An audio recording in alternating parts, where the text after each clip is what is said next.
वो उस महिला को बहुत ही बेरहमी के साथ मौत के घाट उतार देता है। उसके बाद उसकी लाश को 35-36 नहीं बल्कि 59 टुकड़ों में काटता है। उसके छोटे छोटे पीस बनाता है और पीस बना के उसको एक फ्रिज के अंदर भर देता है। उसके बाद वो बड़ी ही इत्मीनान से घर से बाहर निकलता है जैसे कुछ हुआ ही नहीं, और घर को लॉक करता है और आराम से सीढ़ियों से उतर के फिर चला जाता है। तो चलिए चलते हैं कहानी के तह तक और आपको सुनाते हैं बेंगलुरु की ये सच्ची घटना और जानते हैं उस दरिंदे की हैवानियत की कहानी। घटना की शुरुआत होती है कर्नाटक राज्य के राजधानी बेंगलुरु की एक व्याली कवल इलाके से। दरअसल मोहल्ले के लोग 2-3 दिन से परेशान थे। उन्हें एक अजीब सी बदबू आ रही थी, एक दुर्गंध आ रही थी जिसको बर्दाश्त नहीं किया जा सकता था। दुर्गंध वो थोड़ी थोड़ी आ रही थी, लेकिन हाथ तो तब हो गए जब 21 सितंबर 2024 को वो बदबू बहुत ही तेज हो गई। काफी तेज बदबू आने लगी और मोहल्ले वालों ने जब छानबीन की तो उन्हें पता लगा कि उसी मोहल्ले में एक मकान था। मकान वो किराए पे दिया गया था, उसमें किराएदार रहते थे। उसी के 3rd फ्लोर पे एक कमरा था, जो कमरा महालक्ष्मी को अलॉट किया गया था। वो किराए पे रहती थी और उसी कमरे से बहुत ही तेज बदबू आ रही थी। मोहल्ले वालों ने आनन फानन में उठा के मकान मालिक को कॉल कर दिया और उन्हें बताया कि आपका जो मकान है उसके एक कमरे से बहुत ही बदबू आ रही है 2-3 दिनों से। आप आइए और आपको यहाँ पे आके देखना चाहिए। मकान मालिक जो होता है फ़ौरन पहुँच जाता है, वो भी देखता है, वहाँ जैसे जाता है, बहुत ही तेज़ बदबू आ रही थी। तो वो कहता है कि ये कमरा तो मैंने महालक्ष्मी को दिया था, महालक्ष्मी इसमें अकेली रहती है। वो महालक्ष्मी के नंबर पे कॉल लगाने लगता है, बट उस पे कॉल नहीं लगती है, नंबर स्विच ऑफ जा रहा था। तो वो फिर जाता है और बदबू बहुत ही तेज़ थी, बर्दाश्त नहीं की जा रही थी। तो वो डॉक्यूमेंट निकालता है, डॉक्यूमेंट में वो देखता है कोई ऑल्टरनेट नंबर तो नहीं है। उसे ऑल्टरनेट नंबर मिल जाता है। जब उस पर कॉल करता है तो वो उसका नंबर जो होता है उसकी माँ का होता है। उसकी माँ फ़ोन उठाती है जिसका नाम रहता है मीना राणा। मीना राणा से मकान मालिक कहता है कि महालक्ष्मी यहाँ पे रहती है, महालक्ष्मी आपकी बेटी है? वो कहती है हाँ मेरी बेटी है। तो वो कहती है महालक्ष्मी पिछले कई दिनों से दिख नहीं रही है, लापता है, और उसके कमरे से बहुत ही बुरी दुर्गंध आ रही है, बहुत ही बुरी बदबू आ रही है। आपको तुरंत फ़ौरन यहाँ पे पहुँचना चाहिए। उसकी माँ जो होती है फ़ौरन पहुँच जाती है वहाँ घटनास्थल पे।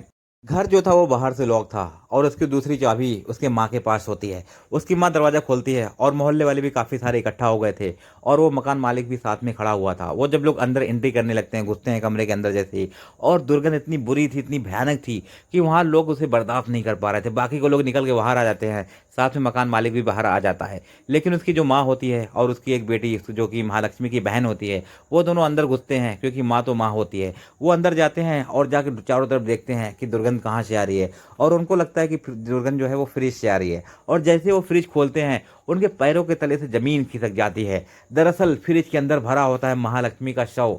वो भी शव ऐसा होता है कि वो कई टुकड़ों में होता है, टुकड़े टुकड़े करके उसमें भरे होते हैं। और वो चिल्लाने लगती है, चीखने लगती है और फौरन ही दौड़ते हुए बाहर आती है। उसके बाद पुलिस को सूचना दी जाती है और घटनास्थल पर तुरंत ही पुलिस पहुंचती है। पुलिस जैसे ही टीम के साथ कमरे में दाखिल होती है, उनके पैरों के तले से जमीन खिसक जाती है। पुलिस सामने देखती है कि जगह जगह लाश के टुकड़े पड़े हुए हैं और फर्श पे कीड़े रेंग रहे हैं, और बदबू इतनी खतरनाक और इतनी भयावह होती है कि उसे बर्दाश्त किया नहीं जा सकता था। बिल्कुल लाश सड़ चुकी थी और उसके मीडिया रिपोर्ट के हिसाब से उसके 59 टुकड़े कर दिए गए थे। कुछ टुकड़े फ्रिज में पड़े हुए थे और कुछ टुकड़े फर्श पे बिखरे हुए थे। पुलिस छानबीन में पता लगता है कि महालक्ष्मी के जो हस्बैंड थे उससे उसकी नहीं बनती थी। हेमंत दास नाम था हस्बैंड का, और उसकी एक बेटी भी थी। हेमंत दास से उसकी लड़ाई हो जाती है, वो उससे लड़ाई करके अलग हो गई थी। उसकी जो बेटी होती है वो अपने पिता के साथ हेमंत दास के साथ रहती है, और महालक्ष्मी जो है वो बिल्कुल अकेली रहती थी। वो एक पार्लर में जॉब किया करती थी। हेमंत दास पुलिस को बताता है कि महालक्ष्मी के पास के ही एक नाई के साथ उसके अफेयर थे। हेमंत दास पुलिस को बताता है कि अशरफ के साथ महालक्ष्मी के नाजायज संबंध थे और वो उससे मिलता रहता था हमेशा ही, और उसी ने इसकी हत्या भी की होगी। पुलिस अशरफ के बारे में जानकारी जुटाती है और फौरन ही उसको उठा लेती है। पुलिस अभी छानबीन कर रही थी और शक के दायरे में काफ़ी सारे लोगों को लिया हुआ था, उसमें उसका हस्बैंड भी था हेमंत दास।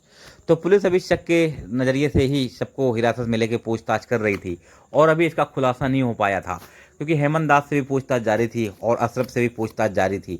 तभी अशरफ को संदिग्ध मानकर ही पुलिस जांच कर रही थी, लेकिन जांच में ये खुलासा हुआ कि अशरफ इसमें निर्दोष है, उसका कोई भी हाथ नहीं है और हेमंत दास का भी इसमें हाथ नहीं है। फिर पुलिस अब दूसरे एंगल से जांच करती है, आसपास के सीसीटीवी कैमरास को खंगालना चालू करती है और उसकी कॉल की डिटेल निकालती है। महालक्ष्मी की कॉल की डिटेल जब आती है तो उसमें देखा जाता है कि महालक्ष्मी का जो फ़ोन था लास्ट बार 2 सितंबर को ऑन हुआ था और उस पर किसी की कॉल आई थी। और सीसीटीवी फुटेज में भी जब पुलिस देखती है तो उसको 2-3 सितंबर के आसपास ही वहाँ पे एक व्यक्ति दिखता है जो महालक्ष्मी के साथ काम करता रहता है, और उसका नाम होता है मुक्ति। जब पुलिस मुक्ति की छानबीन करने लगती है, मुक्ति का कहीं भी पता नहीं लगता है। उसका जब फ़ोन ट्रेस करती है, मुक्ति का जो फ़ोन होता है वो उड़ीसा के बॉर्डर पर ट्रैश होता है।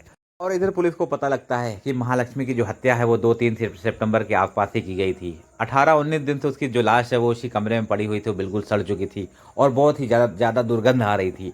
और हत्यारा जो है वो मुक्ति ही हो सकता है। मुक्ति भी फरार है, पुलिस उसकी छानबीन में लगी है, उसकी तलाश जारी है। अभी साथ ही पुलिस जो है उसका फ़ोन भी ट्रेस कर रही है। मुक्ति का जो लोकेशन आ रहा है, कभी उड़ीसा बॉर्डर, कभी नेपाल बॉर्डर और कभी बंगाल बॉर्डर पे आ रहा है। लेकिन घबराने की इसमें कोई बात नहीं है, कानून के हाथ बहुत ही लंबे होते हैं। जल्दी ही मुक्ति को पकड़ा जाएगा और इस हत्या का खुलासा किया जाएगा। तो आप लोगों की क्या राय है इस कहानी के बारे में, कमेंट में ज़रूर बताएं। ऐसी बहुत सारी कहानियाँ आपको मिलती रहेंगी। चैनल पर नए हैं तो सब्सक्राइब कर लीजिए, लाइक करिए और शेयर करिए।